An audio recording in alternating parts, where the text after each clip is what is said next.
Good morning. My name is John Beeler. I'm the Policy Counsel for the American Civil Liberties Union of Minnesota. I would like to thank Majority Leader Murphy and Caucus Leader Stevenson for inviting us here today to quantify and contextualize what has occurred in Minnesota these past few months. What we have witnessed in the last 2 months is one of the largest deprivations of constitutional protections in the history of our state. It has touched every corner of our state, every aspect of daily life, and the full extent of the harms of Operation Metro Surge are just beginning to be felt and to be tallied. Minnesotans have been detained, Minnesotans have been disappeared, and Minnesotans have been killed by reckless, unaccountable federal agents. The Department of Homeland Security, Customs and Border Protection, and Immigration and Customs Enforcement have trampled on our constitutional protections, violating the First, Second, Fourth, Fifth, Sixth, and 10th Amendments. The ACLU of Minnesota has received over 700 reports of constitutional violations in the 2 months that our reporting portal has been active. That's nearly 200 more than when I testified before the Senate at the end of January. The federal government has not only violated the rights of Minnesota and Minnesotans, they have trampled on the separation of powers, violating nearly 100 federal court orders in January alone. This is a constitutional system at risk of breakdown. When Minnesotans' constitutional rights are violated, their attorneys go to courts to seek remedies, and when the courts grant those remedies, the federal government must comply. When the federal government does not comply, you arrive at where we are now. Thousands of Minnesotans separated from their families, unable to contact their attorneys, unable to locate their lost family members, detained in squalid conditions around the country, and treated as pawns in the federal government's campaign of racial and ethnic violence. The good news is that the state of Minnesota is not powerless. The state can act. The state can act to protect community spaces like schools, daycares, healthcare facilities, and courtrooms. The state can act to disentangle itself and its political subdivisions from this federal violence. The state can act to provide Minnesotans with legal avenues and legal remedies for constitutional harms. And the state can act to restrict and eliminate involvement in the federal surveillance state that the federal government has weaponized against Minnesota. Thank you again for the opportunity to address you today as Minnesota's elected representatives gather to respond to our shared experience these past few months. Good morning. I'm Senator Erin May Quaid. I represent Senate District 56, Rosemount, Apple Valley, and Eagan. The result of Operation Metro Surge, which is not over yet, I want to be very clear. We are still seeing activity in our communities. We are still having our neighbors kidnapped. We are still having observers being aggressively targeted and people being detained. This has brought generational devastation. This is something that Trump and Republicans have brought because Republicans in Minnesota will not stand up to him. Despite the messaging of the drawdown, this is not over. The day that the drawdown was announced, Jesus Flores, a father of 6, 2 of whom have disabilities, was lured out of his house with a ruse of a broken down car and then violently detained and taken away. These armed lawless agents are just the armed version of the siege that Minnesota has been under for over a year. Gutting our public health departments, withholding funding for childcare in our public schools, removing children's cancer research dollars, gutting higher education, rural hospital funds, the list goes on and on. Now, after Operation Metro Surge, after the armed part of the siege, we have small businesses crumbling, we have students who are traumatized, experiencing learning loss, we have their parents being detained. We have true devastation, and in Trump's own words, the goal was retribution.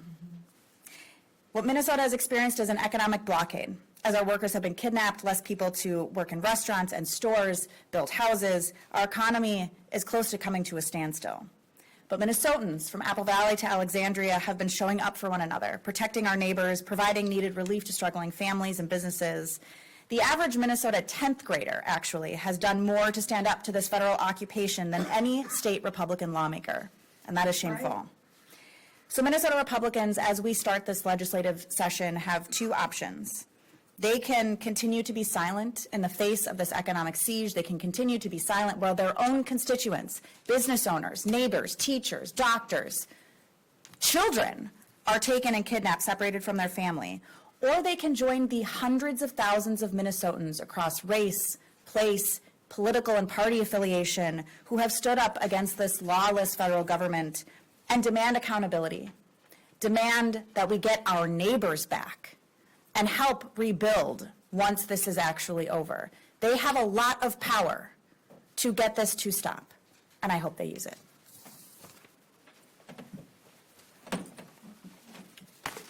Good morning, everyone.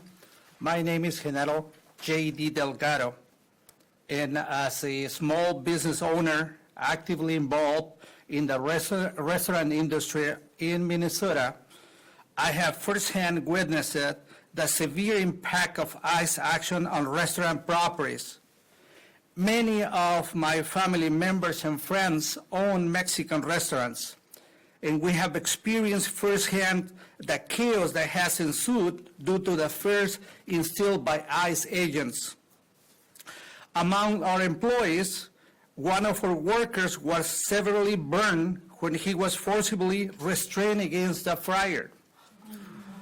When confronted, an ICE agent claimed that the employee pushed the fryer back, attributing the incident to his actions, blaming the victim just like with Good and Pretty.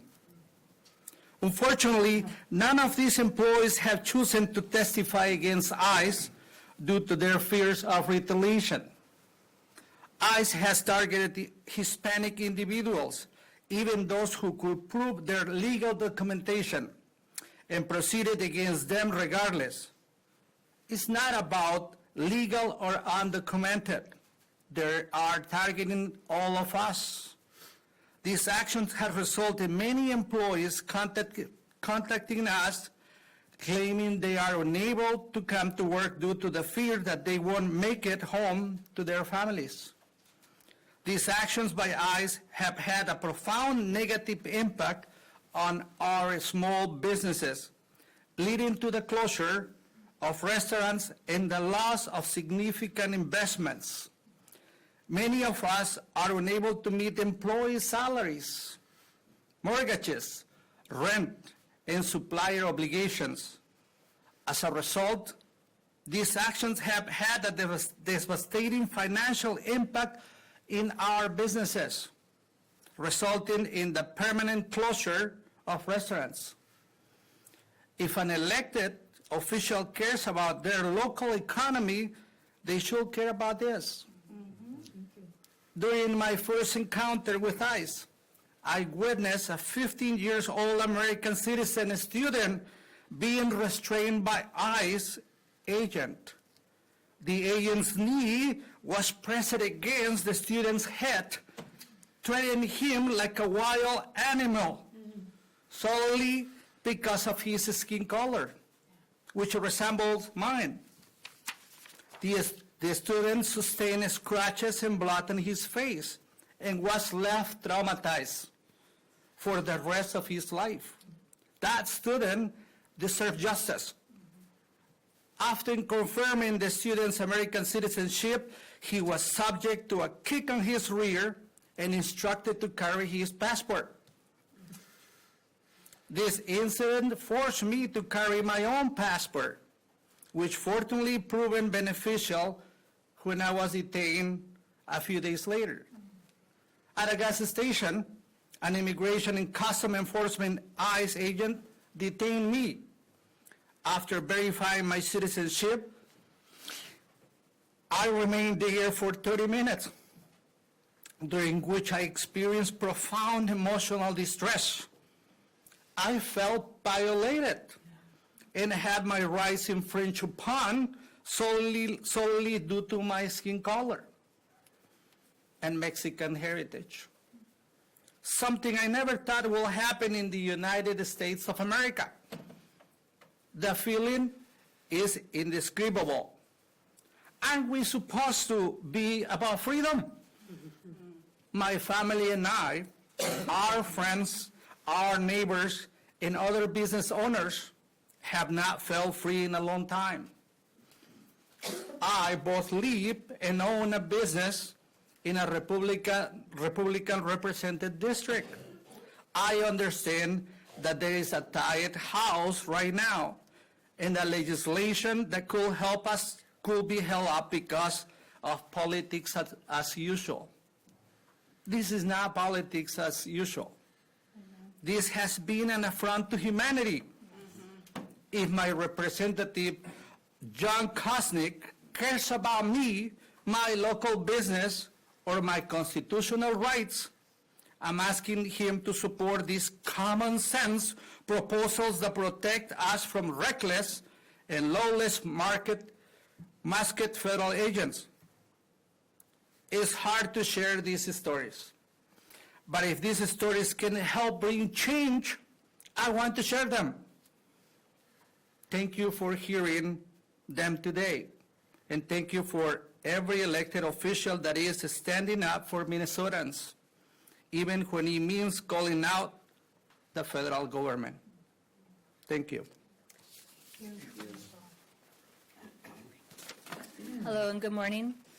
Thank you for this opportunity to share my story and for fighting for the Minnesotans that you represent. My name is Sarah Lekowicz. I own and operate a small construction business in Cottage Grove.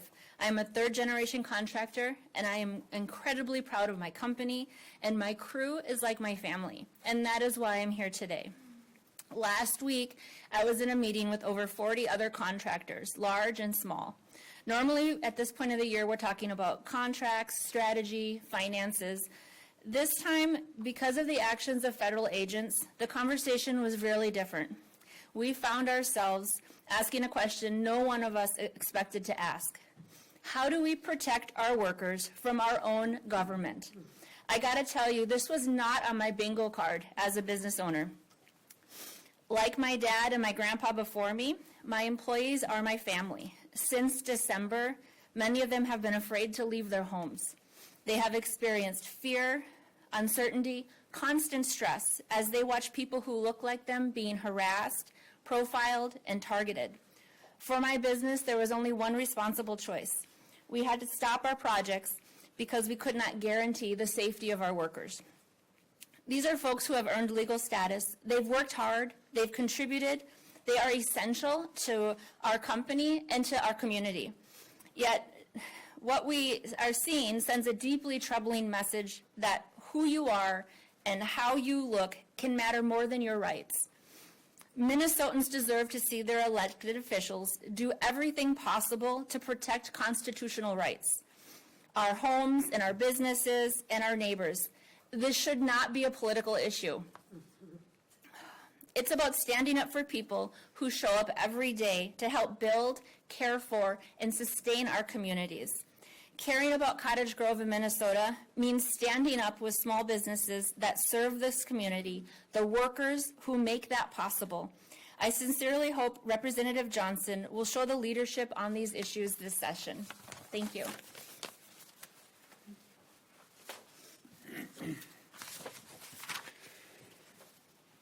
Good morning. My name is Lee Finke. I use she, her pronouns. I represent District 66A in the Minnesota House of Representatives. I'm carrying two bills this session targeting the actions of the secret police in the state of Minnesota. The first would require all law enforcement at all levels not to wear masks while on duty, with some specific exemptions for health and public safety. The second will require all vehicles intended to detain human individuals to be marked law enforcement vehicles and have safety mechanisms in them for the safe transportation of people. These are easy policies to understand and get behind. We should be able to go into the House and get not just the one vote we need to pass them, but countless Republican votes to support these. And yet we have heard no indication from Republicans at any level in Minnesota to support these reasonable responses to this out-of-control behavior. In fact, all we have heard from our Minnesota GOP colleagues is that we should let the secret police continue to carry out more state violence against the people of Minnesota. They do not want to stop it. They want to enable it. They want to assist this federal government in covering it up. And in doing so, they hope to please this out-of-control, unconstitutional, law-breaking, corrupt administration.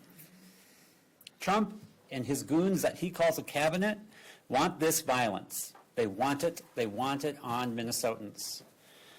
And too many GOP leaders have shown that they want it too. Even as we live through these times, we know that history has already judged the Trump administration and its actions. Secret police abducting individuals off the streets to detain them in concentrated mass detention camps, breaking up families, deporting people without warning. We know what this looks like in our history. The Trump administration will be swept into the dustbin of despots and dictators that have come before countless times. But the Minnesota GOP has a chance not to be swept into that dustbin. They still do. Today's Minnesota Republicans should stand ready to join us, to join Minnesotans, to recognize that no person in the state of Minnesota is exempt from the U.S. Constitution. It does not matter who you are. It does not matter why you are here or how you got here. If you are here, you are covered by the protections of the United States Constitution. And yet GOP leadership in their loudest voices have blamed everyone but the Trump administration. They have blamed our local police. They have blamed the U.S. Attorney's Office. They have blamed and detained legal immigrants, citizens, Democrats who they have called for our arrest. They have even killed those who have been killed by state violence for the state violence that has killed them. These are voices that have chosen a side at our moment in history. But the Minnesota DFL stands ready to solve this problem, to work together to solve it. We stand for our Constitution. We stand for the people of Minnesota, no matter who you are or why you are here. And we stand together to say no more secret police, no more broken families, no more illegal detentions, and no more killing of our citizens. Let's stand together as a DFL and a Minnesota GOP and say no more. This is the kind of moment in history where we must say never again will we allow this to happen anywhere in Minnesota or any state in the United States. Thank you, and we will stand for questions. Do you have no Republican authors? Have you tried? You know, we are constantly trying to reach out to Republicans. We're not holding our breath. I think if you look at the rhetoric, particularly from Republican leadership, they're not interested in holding this administration accountable, and that's not a surprise. We have 3 House members in the Republican Party running for governor. They're all competing for the affections of the same 500 Republican delegates, and ideally, from the Speaker's perspective, the endorsement of Donald Trump. So we don't expect them to challenge. What we're hopeful for is that some other Republicans will recognize the humanity of the situation and do the right thing. You know, with a lot of Republicans in the age of Trump, there's been this Dr. Jekyll, Mr. Hyde relationship. When you're behind closed doors, they're willing to tell you that they think that what's happening isn't acceptable and unreasonable. The lights come on, the cameras turn on, and we see an entirely different perspective. But I think what we've seen these last 6 weeks has been so exceptional, so damaging, that I don't know how you can be human and not respond to it.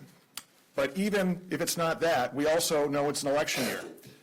And voters are watching, and voters will hold people accountable if they don't stand up to this administration.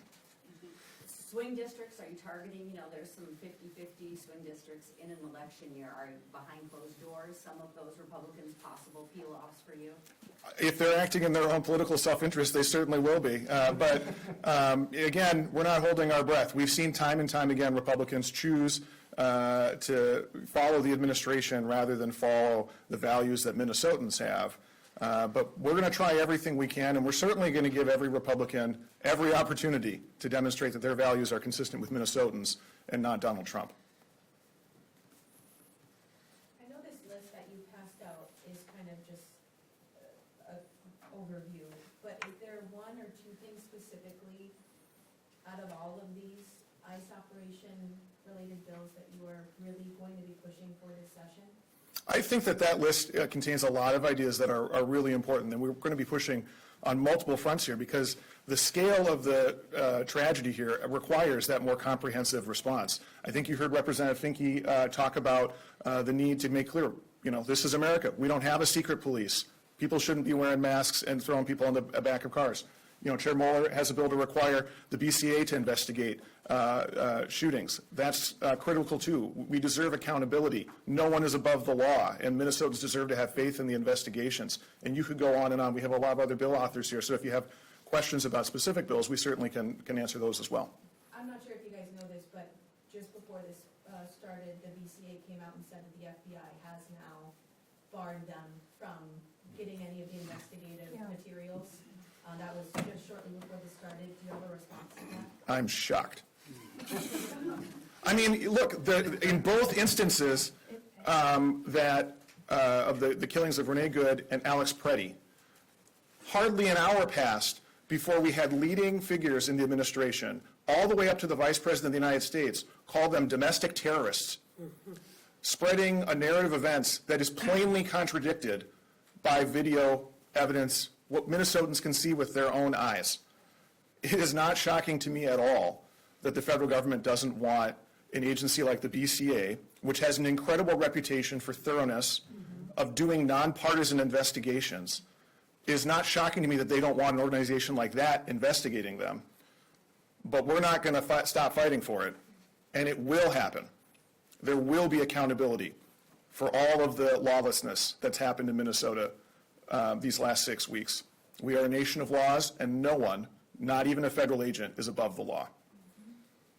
Practically, as state lawmakers, what can you do? I mean, I know you're an attorney, and there's that concept of floors and ceiling, federal, state law. How can state lawmakers hold the federal government accountable and make it enforceable? You know, I think that we're seeing, actually not just in Minnesota, around the country, that this is the age of states kind of asserting themselves. And I think there are a lot of opportunities to do that. Some things that are common sense. You know, Representative Finke's bill, as you heard, applies to all law enforcement in Minnesota, local, state, federal. You know, Leader Long has a bill that I think is, you know, passed in a few other states that would allow Minnesotans to hold the federal government accountable as well. So I think there are a lot of avenues here.